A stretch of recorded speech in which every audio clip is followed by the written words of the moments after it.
Speaking of liberty, the National Broadcasting Company presents another in a special series of programs under the auspices of the Council for Democracy. There was free talk in the old New England town hall and around the Cracker Barrel and the Crossroads store. And there's free talk by free men every week at this time on the air, led by our host, Rex Stout. Many of you already know Rex Stout as the author of baffling mystery stories, and as the distinguished brain parent of the equally distinguished Nero Wolfe, corpulent criminologist extraordinary. On this program, you will get to know him even better as an outspoken champion of our American democracy. Mr. Stout. Good evening, friends of liberty. Well, another Japanese airplane has dropped another bomb on another American gunboat in the Yangtze River, and another Japanese foreign minister has hissed another apology, so sorry. I don't know. To paraphrase old Parhansa, I don't know what Japan expects to accomplish by such management. If anyone does know, it should be our guest on this program this afternoon. Ernest Hauser first went to the Orient as a 20-year-old boy. He has spent many years east of Suez as a roving correspondent and observer of men and events. He has been to Japan, Malaya, India, Indochina, China, and back to Japan. He has written books, Shanghai, City for Sale, An Honorable Enemy, his recent book about the Empire of the Rising Sun. When it comes to Japan, he knows the answers if anyone does. Mr. Hauser, for heaven's sake, tell us, what do the pesky Japanese want? Don't embarrass me, Mr. Stout, because I don't know the answers. There are far too many, and no man could know them all. Well, tell us the ones you do know. The most obvious thing the Japanese want is control of East Asia.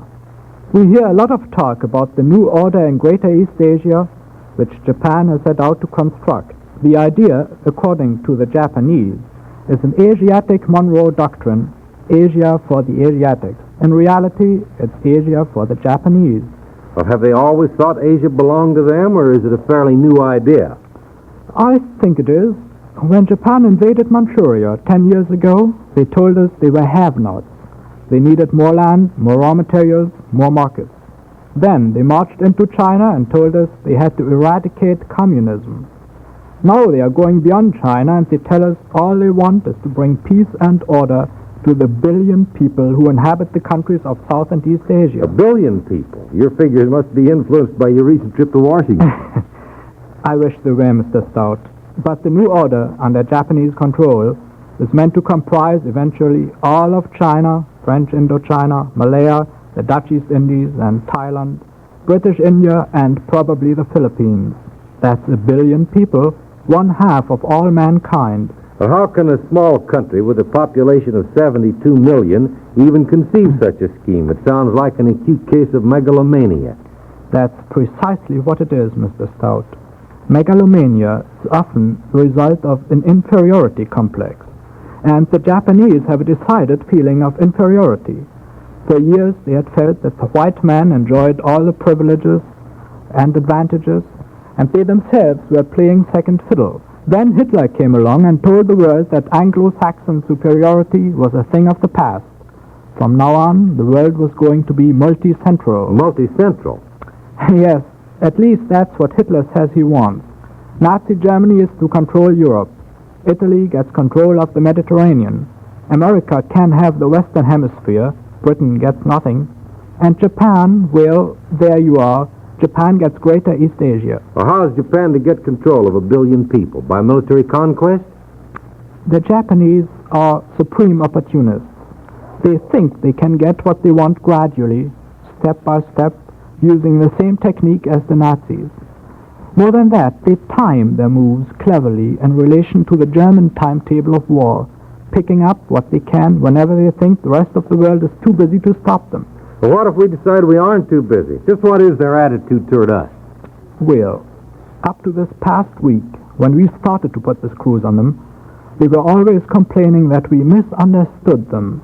You see, they feel that they know a lot more about us than we know about them. But one of the things they don't understand about us is our devotion to freedom of thought and freedom of speech, democracy, in other words. And I'm afraid they never will understand it. Never is a big word, Mr. Hauser. Wasn't liberalism a strong force in Japan before the present Army-Navy combine rose to power? Perhaps It looked that way, Mr. Stout. When Japan westernized herself, she imported liberalism along with other Western institutions, such as banks and automobiles. But to me, this whole liberal veneer was just superimposed.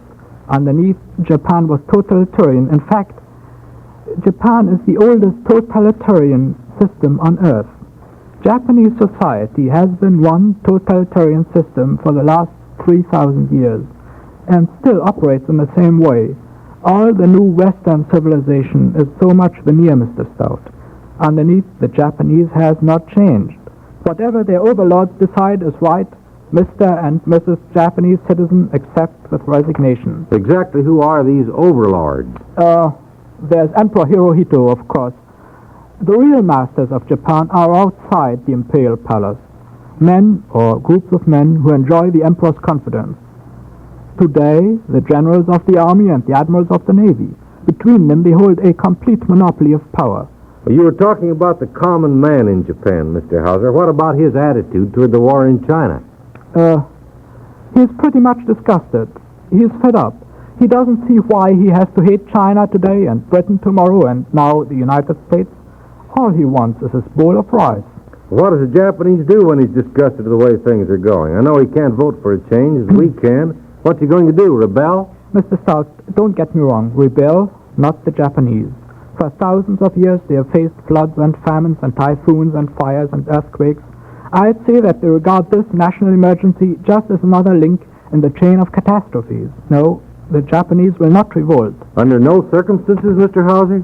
Perhaps in one case, Mr. Stout, in the case of military defeat. Well, that may be on the program. With the United States, the British Empire, and the Dutch East Indies threatening a squeeze play, is that going to teach the Japanese overlords a lesson? Do you think they'd go on with their aggressive action in Asia if they knew that it would bring them into a military conflict with this country? That is too difficult, Mr. Stout. I'm an observer, not a prophet. But I'll go this far. In my opinion, the Japanese leaders are determined to continue their process of expansion north and south, come what may. They hope sincerely that it will not bring them into war with the United States. If it does, they feel they'll be able to defend themselves. They plan to keep on acquiring strategic bases and fight it out in Oriental waters under the protection of the Air Force. But as I say, both the generals and the admirals still think they can avoid war. I thought the Japanese generals and admirals weren't agreed on anything. Are they agreed on that? The main difference is this. They want to expand in different directions, Mr. Stout. The army looks north toward Manchuria, Mongolia, North China, and Russia.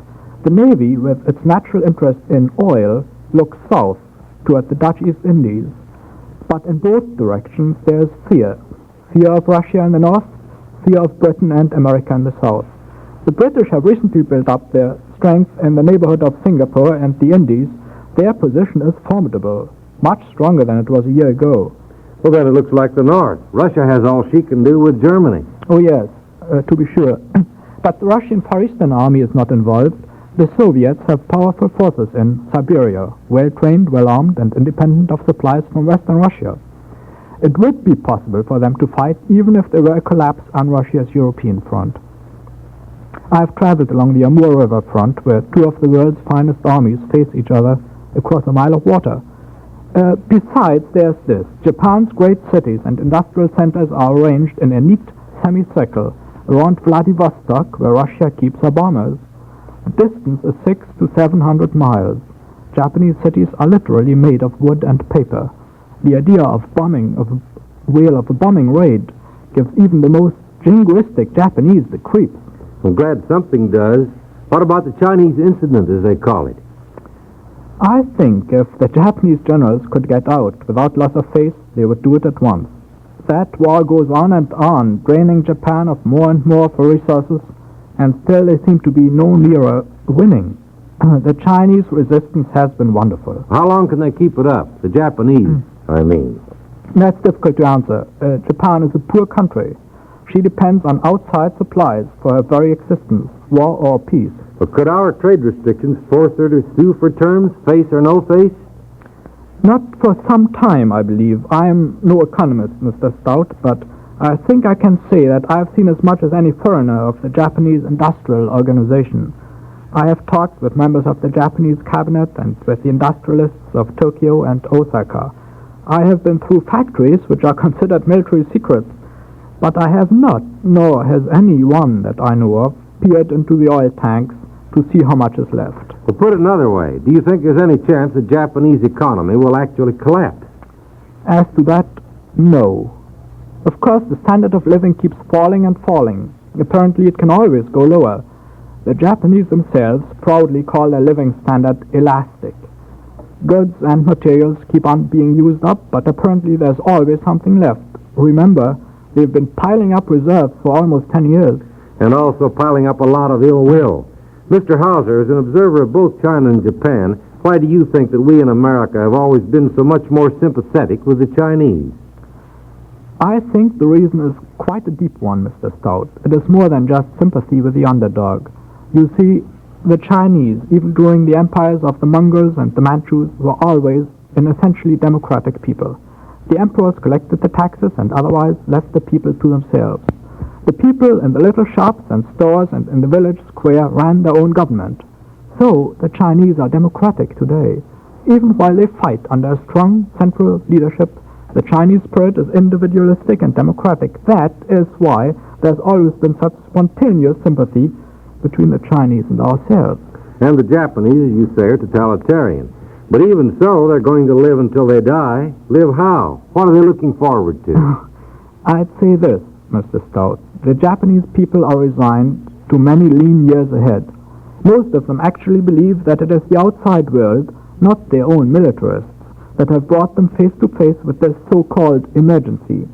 In accordance with the 1,000-year-old military code of their nation, they want to see it through rather than give in. Even the former liberals, the professors and merchants and industrialists, are no longer a force for peace and reason. They are absorbed by preparations for expansion.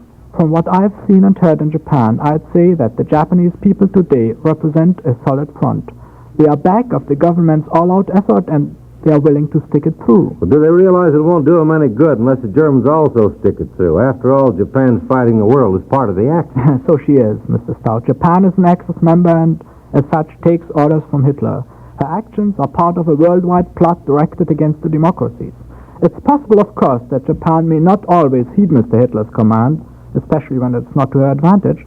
There's definite fear already that lest the fate of Italy be the fate of Japan also. The victorious Hitler might not be willing to divide the spoils with his Japanese allies. So you don't believe, Mr. Hauser, that uncompromising American action now might make the Japanese generals and admirals think again? It's not easy to predict what comes next, but there are no signs of weakening so far. Ultimately, the Battle of the Pacific will be decided in Europe. We are all concerned with the world that will emerge from this present turmoil. And seen from this angle, America's present stand in the Orient is a decisive factor for a peaceful Pacific in the post-war world.